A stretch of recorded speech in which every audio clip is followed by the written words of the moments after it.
Ko lagi ay long sleeves na t-shirt at faded na lonta.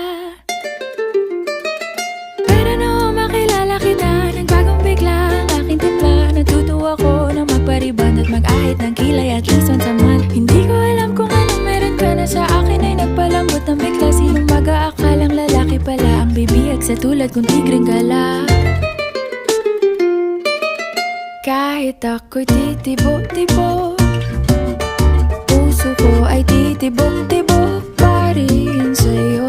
Isang halik mo lamang at ako ay tinatablan, at ang aking pagkababae ay nabubuhayan na para bang bulaklak na namumukadkad. Dahil alaga mo sa dilig at katamtamang sikat ng araw-araw mong pag-ibig sa aking buhay.